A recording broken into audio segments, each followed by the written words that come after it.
টাকার বিনিময়ে অপ্রাপ্তবয়স্ক মহিলাদের লক্ষ্মীর ভাণ্ডার পাইয়ে দেওয়ার অভিযোগ এবং এই অভিযোগকে কেন্দ্র করেই শুরু হয়েছে তদন্ত।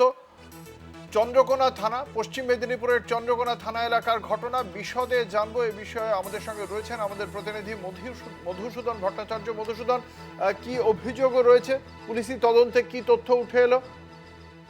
একদমই দেখো অঙ্কুরটা, গতকালকেই আমরা কিন্তু কলকাতা টিভি সম্প্রচার করেছিলাম যে বেশ কিছু মহিলাদের কাছ থেকে যারা অপ্রাপ্ত বয়স, কেউ 20 বছর আবার কেউ 22 বছর, দেখো সরকারি নিয়ম অনুযায়ী কিন্তু লক্ষ্মীর ভান্ডারের টাকা পেত 25 বছর থেকে 60 বছর পর্যন্ত বয়স্ক মহিলারা। তো সেই জায়গায় দাঁড়িয়ে 25 বছরের নিচে কিন্তু একই এলাকারই অর্থাৎ চন্দ্রকোনা 1 নম্বর ব্লকের যে মনোহরপুর 2 নম্বর গ্রাম পঞ্চায়েত, সেই এলাকার প্রায় 35 জনের মতো, বিজেপি নেতৃত্বরা যেমন অভিযোগ করছে 35 জনের মতো, প্রায় 35 যে লক্ষ্মীর ভান্ডার তারা পাচ্ছিল। তবে টাকার বিনিময়ে কিন্তু এই লক্ষ্মীর ভান্ডার প্রকল্পে তাদের কিন্তু নাম তুলে দেওয়া হয়েছিল বলে কিন্তু তারা অভিযোগ করেছিল গতকালকে।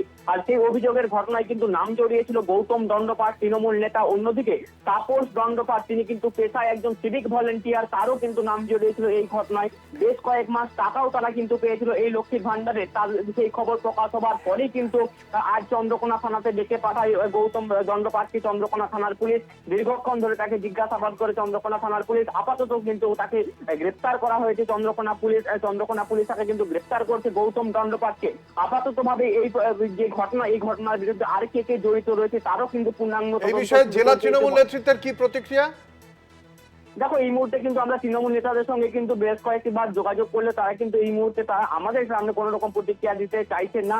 কারণ বিভিন্ন রকমই কিন্তু এই যে তৃণমূল নেতাদের বারবার কিন্তু অভিযোগ সামনে আসছে।